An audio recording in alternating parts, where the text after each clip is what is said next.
guys, what is up? If you do not already know me, my name is Mario Kardash, and I just want to thank all of you for taking the time to view this video.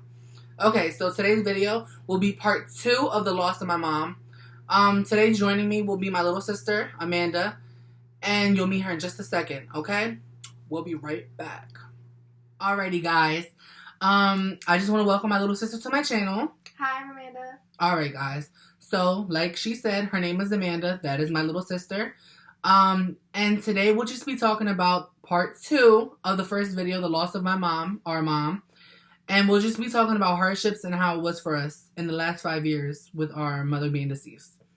Alright, so just to get into this video. After she passed away, when we came home, life was still moving. Like, the clock was still ticking, whatever you want to call it. And there was still stuff needed to get done. Laundry still needed to get done. Dishes still needed to get cleaned. And it was just like, what the heck? Like, me coming home thinking that she passed away, I would have just thought that everything would just stop. But, you know, it's not like that. And life kind of smacks you in the face and says, what's up? So, she passed away a week before Christmas. So it's like, with that being said, that week was very hard for us. It was our first Christmas without our mother. And it's like no words you could really say to express the feeling on you waking up Christmas morning and just knowing that your mom's not going to be there with you to open presents. I was only 9 when she passed, so I didn't think that my mom could pass away, so I was very naive about the whole situation.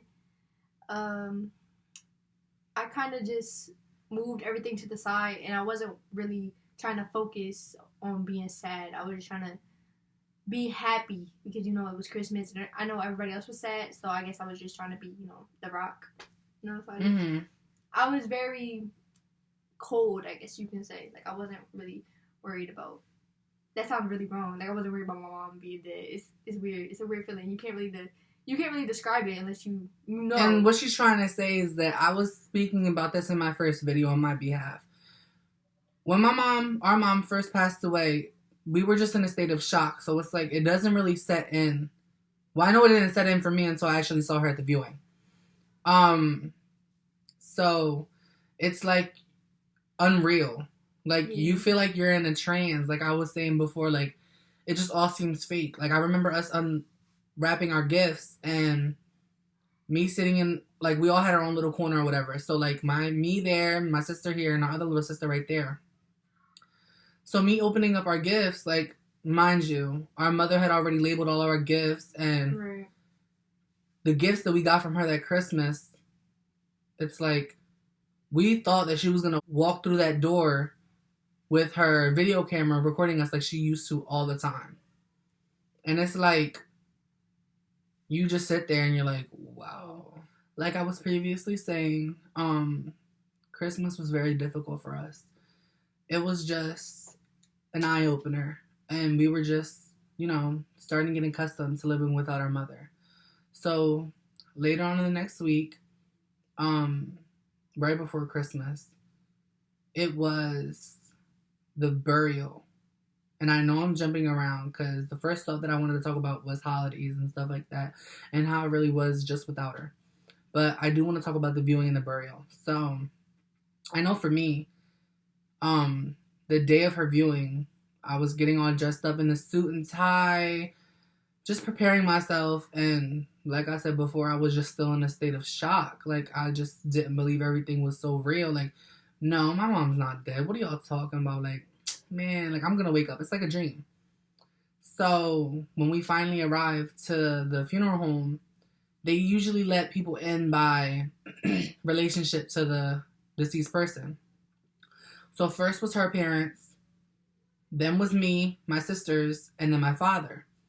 So I remember as soon as I walked in, I caught a glimpse of her body in the casket, and I just fell to my knees. Like, I just was like, whoa, like, what am I supposed to do? But I remember I cried for a good 2 to 3 minutes on the floor. The day of viewing is very blurry for me. I remember seeing her, and I remember the smell the smell is very vivid for me. Like, a few years after, I can still smell like the way she smelled during the viewing. But And what she means by that is that when you actually die, they put embalming fluid in you to preserve the body. So it's just that smell can be very strong during a viewing, especially when you're so close to the body. yeah, it was like that smell is like carried around for like a while. But um, I remember seeing her in her casket, and I remember everybody being there and everybody telling me it's gonna be okay, it's gonna be okay, it's gonna be okay, which I didn't want to hear because obviously it wasn't. And I remember just having this very heavy feeling on me the whole time, and I didn't really cry until the end of the viewing where everybody left. Because I remember I was sitting in the corner, and my godmom was next to me, and so was my grandma. And my godmom put her arms around me, and then after that, reality just slapped me in my face, and I just broke down. I just started crying. It was very, very hard for me to just see my mom like that. So, with that being said, after the viewing, I guess we can get into the burial. The burial was difficult as well due to all the emotions, not only from us, but the people who were attending the burial. It was tears left and right everywhere you looked, tissues, sad faces. It was just a lot of grief. And that day was just very, very, very blurry for me. Like, all I remember is leaving the cemetery. I remember my grandma being pushed in a wheelchair. And I remember putting the flowers on the casket. And that's it. Like, it's like that whole week after she passed away was very blurry. It's like very choppy. It's like we'll bring up parts like telling the story, and it doesn't make sense to anybody, but it makes sense to us because we get it. Like, we were there. Yeah. But like she said, like I stated before, it's just like all the memories, and with us just being so shocked. You remember bits and pieces. And some people, they don't even remember their parents' funeral. So after the funeral is when everything just kind of smacked us in the face. Like, it was like a reality check. I know personally, when you lose someone, you are going to shake hands with so many people. Left and right. I'm so sorry for your loss. I'm going to be there for you. Don't worry. And it's like, okay, no problem. Like, let's see. And at the time when you're at your mother's funeral, you're not thinking about if that person's really going to be there for you, or is that person going to show up for you to just make sure you're okay. And mind you, we were just still so young. So it's like, we're not worrying about anything else right now but the death of our mother. And it's just like, what are we to do? You know what I'm trying to say? Like, it was just like the process had just begun. So with that being said, I know personally that everyone has a life. I know that everyone has their own job duty. They have their own kids, they have their own needs, and they have their own schedule that they need to attend to. I get that. And like I said before, when we came home after we left the hospital, the clock didn't stop. There was still stuff that needed to get done, and life had to keep going on. But with us being so young and in need of just love and affection and care, tender loving care, it's like, what else are we to look for in that time of need? After her death and the viewing and funeral and all that stuff, it was time for us to really handle our emotions. We had to start practicing ways to cope with her death because since we were so young, we didn't want it to affect us in the long run. You know, it was like we felt very hopeless about the situation. Like, whatever, like, anybody said, like, yeah, we'll be there for you, yeah, it's gonna be okay, and whatever. It's like, words are just words. Like you have to show actions too. But that's what I'm saying. We felt hopeless because we felt alone. Like we were just by ourselves. Like nobody knew how we felt. Like we lost our mom at such a young age, and nobody can compare to us. And just to kind of recap what she said, feeling alone is when someone came up to us and told us, I'm sorry. Like, I get it. And they never been in our shoes. So it's like, that was just something that really ticked us off when we were younger, because it's like, you can't say you get it when you never faced anything like this. Like, I wouldn't even wish this pain on my worst enemy. And very hard. Yeah, so like, with that being said, we had to cope with our emotions. So we were both enrolled in therapy, including with our youngest sibling. And we just started learning all types of different mechanisms to just calm ourselves down, because I know with me, I had anxiety. I had really bad anxiety.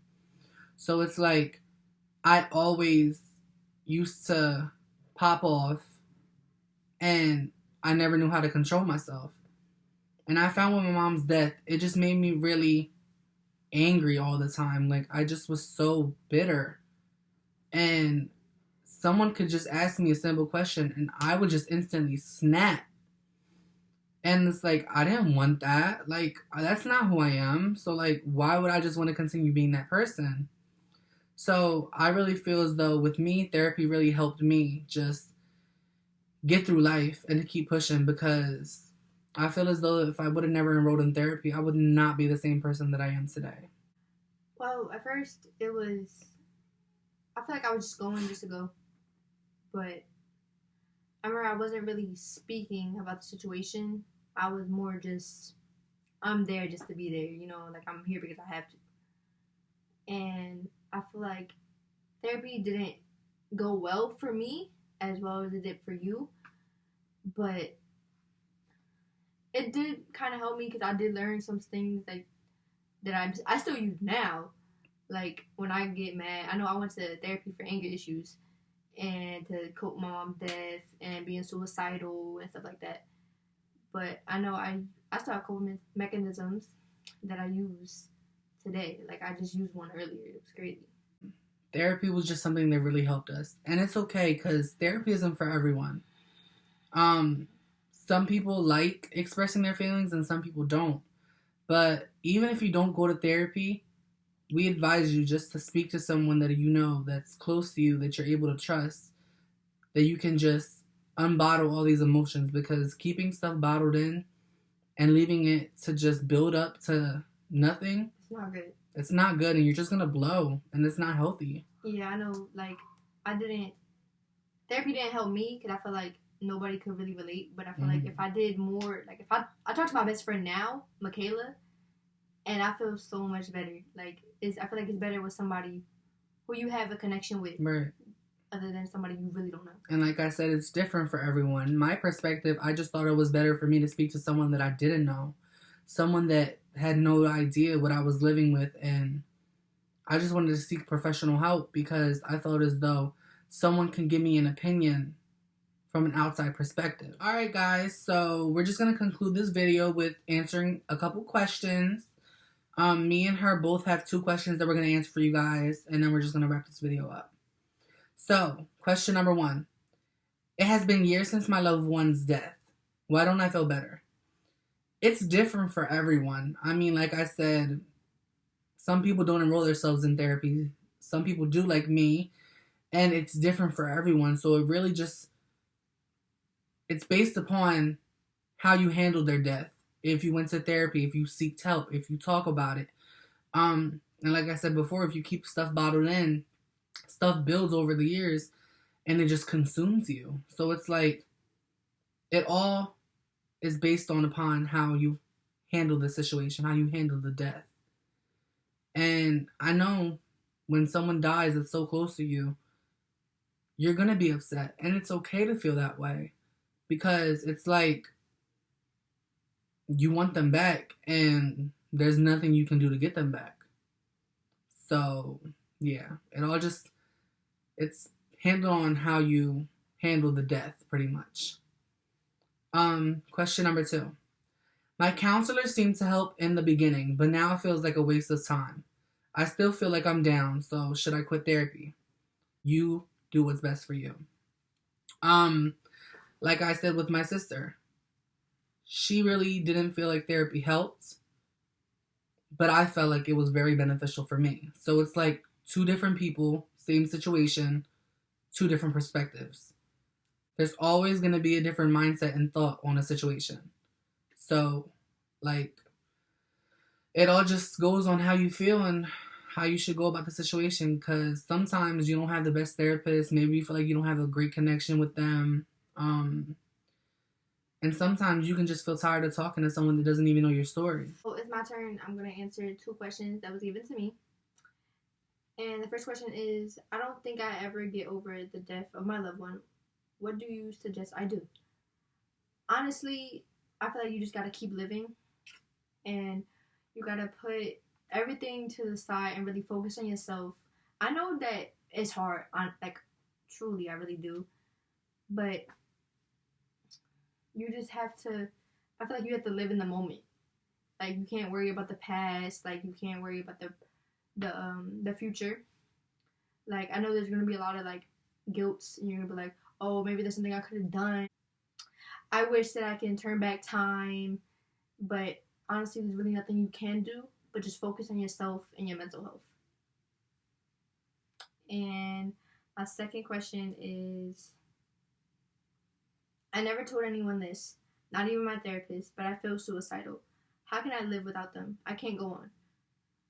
And I felt the same way when my mom died. But you need to tell your therapist, honestly, or somebody who can help you. A close friend, your mom, your dad, or any, like, a relative, anything like that. Because feeling that way, it isn't a joke. It isn't something to play around with. It's very serious. So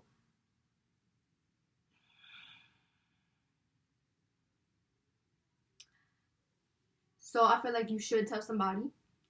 And I feel as though that you should try and just talk about it.